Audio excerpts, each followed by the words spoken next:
What's going on there, guys? Good evening. It is your Earthmaster here on this Tuesday, April 26, 2022 date, about 5:40 p.m. California time. Just getting an update done a little bit early tonight. Got some company coming over here, so I don't want to push off this update too late this evening.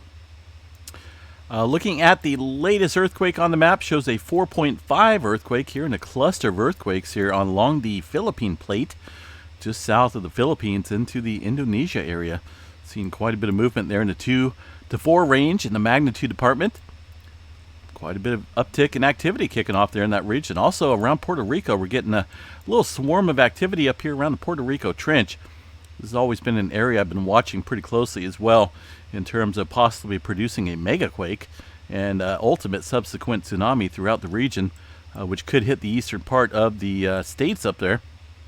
Looking at least within the last hour, a 4.1 north of the Puerto Rico area, north of the Virgin Islands, but still along the Puerto Rico Trench area. This one about 11 kilometers or so. Prior to that, we had some further activity here, pretty deep into the trench region, with a 3.8 at 34 kilometers. So not uncommon to see earthquake activity out here, but I do want to bring up a little bit of historical data on this earthquake zone. Back in 1787, an earthquake struck the Puerto Rico region on May 2nd, 1787. The magnitude of the earthquake was believed to have been around 8.0 to 8.5. Okay, so however, there is evidence that it was only a 6.9. So I highly doubt that. That's a pretty significant drop. Looks like there was some tsunami activity produced here. Here's a little bit of info on the Puerto Rico Trench area from the Wikipedia page. And it does talk about how long and lengthy this trench system is. It's 800 kilometers long, 497 miles, and has a maximum depth of well over 8,000 meters, so 27,000 feet. That's sea depth, or 5.2 miles. So that constitutes the single deepest point in the Atlantic Ocean. Pretty deep area out there. I do want to bring up a little bit of movement here, talking about seismic activity. Looks like back in 1918, the western coast of Puerto Rico was hit by a major earthquake, which caused a tsunami. 1918 earthquake. Looks like it occurred outside of the Puerto Rico area, but here's a little interesting article to note here. The actual subduction zone, and that's kind of what we're talking about here. The subduction zone of the trench, which sits right here, has not ruptured in over 200 years. So we're looking at 1787, and 8.1 struck that area. That's a lot of buildup right there. Definitely a lot of buildup, which is a major concern to geophysics, as they believe it may be due for a major event. Well, obviously, right? If it hasn't ruptured in quite some time, it's obviously an area for concern and something to take note of pretty closely. Looks like there was a 6.4 back in 2014. I went ahead and pulled up the historical earthquake activity around the Trench region and also Puerto Rico. If you're kind of wondering about what those swarms are about that we see down here in the southwestern part of Puerto Rico, there's a couple different areas at play here. You got the Morelos Trough and the Puerto Rico subduction zone up here. And it does create quite a bit of pressure and strain up here along this area where they've seen a 6.4 back in 2020. So that's right smack dab in the area where we see quite a bit of swarming on any given day. Today we'll go ahead and show you the all magnitudes map. And obviously there's quite a bit of movement there kicking up in that region where that earthquake struck.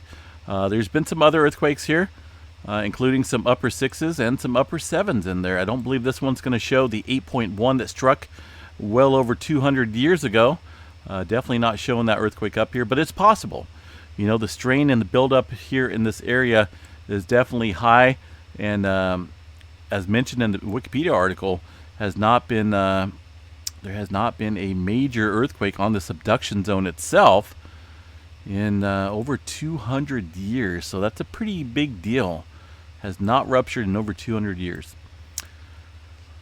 Sixes, sevens, quite a bit of earthquake activity here since at least historical records have been kept. Looks like the last earthquake was, of course, that 6.4 back in 2020. But far as up here around the Puerto Rico Trench, a look back here, there's been a 6.4 back in 1915, 1919 for a 6.2, 1925 for a 6.0. So aside from even those sixes kicking off, there was a 6.0 up here close to the Puerto Rico Trench area, but not into the subduction zone itself.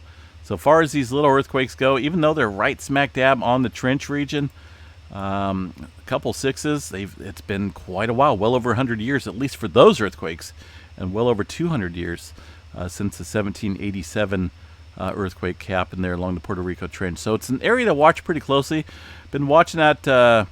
It's kind of like the Cascadia subduction zone. Whenever you see major earthquake activity, well, not major, any type of earthquake activity around the Puerto Rico Trench region or Cascadia subduction zone or the San Andreas Fault, kind of want to take note. We kind of just want to be on guard and be prepared and be aware of the potential of a large earthquake in a certain area. And for example, this region right here, the Puerto Rico Trench.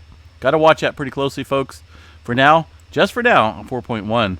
Up there on the Puerto Rico Trench area. If we look at the last 30 days, 2.5 and above, obviously quite a bit of movement up here. But, like they mentioned, no major release in pressure along that region for quite some time. Let's go ahead and check out the western coast out here of the states. The movement up into Washington kicking up here. Outside of Seattle, looks like some deeper movement. It got 19-kilometer deep 1.5. It's well inland and well west of Mount Rainier. Mount St. Helens sits down here to the south. Looks like a little bit of activity has been reported here on the USGS map, but still there's definitely activity that they have not included that's been showing up on the seismograph stations. Over here in Idaho, quite a bit of swarming going on around the Sawtooth Fault area. Oregon looks clear for now except for one query blast outside of Grants Pass. Going to be a 1.3 explosion near the Grants Pass, Oregon area. One earthquake down here on the southern end of the Cascadia subduction zone. Another player in producing. I'm not going to say possibly because in producing, it does produce mega quakes in this area, just as the Puerto Rico Trench does. Maybe not as quite. This one here creates a little bit larger quake than the Puerto Rico Trench could. Definitely capable of producing a 9.0 or greater along this major subduction area known as the Cascadia. 2.6 in the Petrolia area. This one down dip into the southern end of the subduction zone. Some spotty activity throughout Northern California. There's really not a whole lot to report here in Southern California at all. Just a little typical day. We did see one 2.5 along this area of the Imperial Fault in the Brawley seismic zone where we seen that a little bit of swarming kick off a few days ago. 1.9 near Ocatella Wells. Aside from that, Southern California, just kind of a typical day along a major plate boundary. We did see a return of movement here in western Texas. A couple twos kicking off here around the Pecos, Texas area. In Oklahoma, some earthquakes out there in the gas and oil fields. New Madrid zone and the eastern part of the country all look pretty quiet. South America, about the same. Only one earthquake down there. Around the Alaska region, we're starting to see a little bit of heightened activity in terms of microquakes here along the Aleutian Trench. It's kind of spread out here. But then again, this here is a major subduction zone, which is definitely capable of producing some sizable earthquakes. So it's typical to definitely see these scattered microquakes throughout the Aleutian Islands. Doesn't necessarily mean that there's anything big going to happen, just a very seismically active zone. Off the coast of Japan, a 4.6 hitting within the last hour, 86.6 kilometers into the Japan Trench subduction zone. One little earthquake up here around the Kuril Islands, 4.8. Still watching this area. Hasn't seen any subsequent larger movement in quite some time. Papua New Guinea, 5.2 at 120 kilometers into this major subduction zone. That's a pretty deep earthquake there around the region. And of course, Fiji Islands, another player in producing some of the world's deepest earthquakes, 4.4 though, at 544 kilometers, with a subsequent earthquake movement up towards the Trench region at 10 kilometers for 4.6. So Deeper earthquake does tend to produce the strain upstream. Got to watch that pretty closely along the Tonga region. Some earthquake out here, out around the Afghanistan area, and also out here around Cyprus region, south of Turkey, where they seen a 4.2 strike earlier this afternoon. Looking at the tremor map tonight, it's not going to show the updated tremor from tonight, I don't believe. 426, although it kind of looks like it is. Look at that. It's not even 6 o'clock yet, and they're showing the data. That's a little on the odd side. Okay, cool. Because I normally hold off the updates until about 7 o'clock, 6:30, 7 o'clock, waiting on these guys. So it's a little early, and I'm surprised that they reported it. But 91 epicenters along the southern end of Oregon. That's the southern end, or southern Oregon, southern end of the Cascadia subduction zone. Let's go ahead and check out Mount St. Helens. We have been watching that pretty closely. A couple earthquakes up there on the map. The most recent seismograph station there at the Dome, September Lobe, Mount St. Helens. This is all recorded data. It's kind of, you can't really hide this activity unless you block out the seismograph station altogether.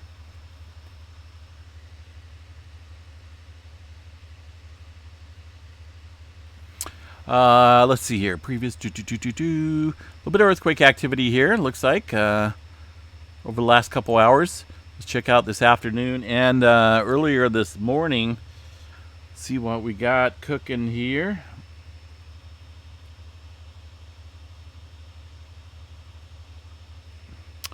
Yeah, a little bit of activity kicking up here today. A couple small microquakes in the region. So it definitely has been seismically active here at Mount St. Helens over the last couple days, including mostly on this date right here, which is the 24th.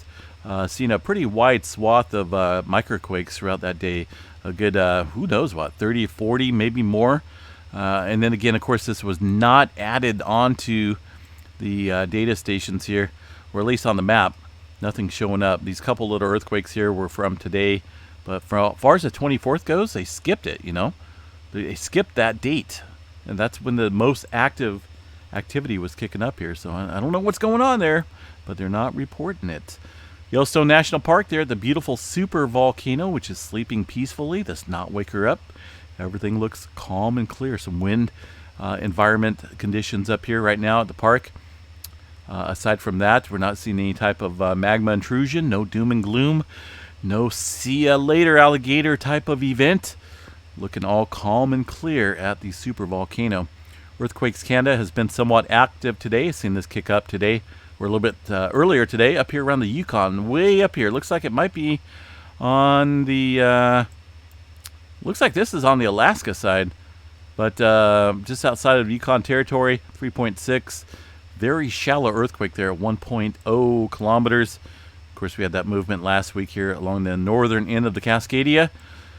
But overall, over the last day, today, nothing else showing up besides from that one way up north into the cold regions. What do we got for solar weather here? It looks like this is working today. It was kind of giving me issues this morning. I'm not for sure what was going on with it, but everything looks like it's working now. Far as the solar flare threat, it's still there. Kind of crackling with some C flares over the last 24 hours. No major flares to report. Although the sunspots, you know, as big as they are, they're not actively dynamic in terms of creating a special spark. You know, kind of like that spark that you have between two people. Well, these are not sparking whatsoever. They're just kind of sitting there and hovering and growing on the sun.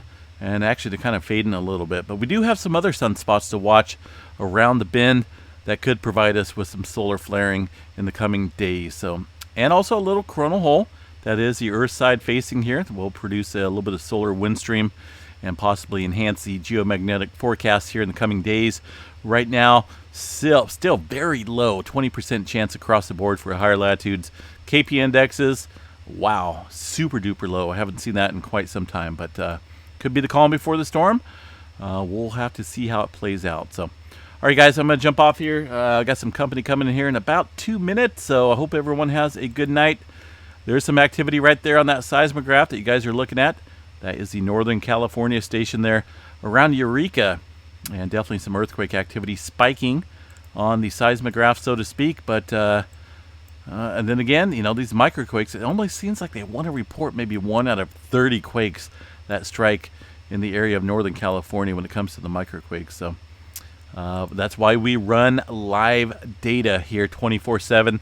That is not going to stop, and it never will. I can promise you that. It's been a while since I've been brought down as far as the computer goes. Haven't had any weird activity. Occasionally I get some buffering going on there with the KBs. It seems like maybe some packet overloads, but I don't know. It seems like ever since I mentioned some IP addresses coming out of the Midwest, things have been pretty quiet. I was tracking a couple IP addresses there due to some unusual activity with my Windows firewall, and I'm still kind of watching that pretty closely. But it looks like we're running strong. Everything's running in 4K, and pushing out 30,000 KBs a second. So a lot of, I run over, believe it or not, check this out, guys. When I run and upload data through this channel, I run about 4,000 gigabytes a month, 4,000 to 5,000 gigabytes a month. So think of your cell phone plan for the month, right? Most people get, 20 gigabytes, 30 gigabytes, and then your plan throttles. So I run 3 to 4,000 gigabytes a month. So it's a lot of data coming through. But there's no doubt the station is staying up, this channel is staying up 24/7, as it has been for many years, and that will not go away, folks. We're getting very close to the 75,000 subscriber giveaway, but we need your help to help share the channel. Make sure your friends and family share the video and subscribe. You got to subscribe to get there. We need your help. We're giving away some prizes to 6 people, and I think it'll be really cool. And I can't wait to do it. I'm hoping to do it by summertime, folks. So we need this month, next month, to get it going really quick. We're less than 2,000 people away from 75,000 subscribers. So let's make this happen. Couple social media platforms, right? Regardless of what you use, if it's Twitter, Facebook, Instagram, YouTube, whatever you use, make sure you share the channel. Get your friends to subscribe. Let them know we're doing a giveaway. And hopefully, well, of course, 6 people are going to win. Definitely 6 people are going to win. And we'll do that live on the YouTube channel as we take we'll take names out of a drawing in a basket. And it should be fun, folks. I can't wait. We need to make it happen. I'm getting a little impatient here, so let's make it happen. Have a good night, guys. We'll chat to you a little bit later. Stay safe, everyone.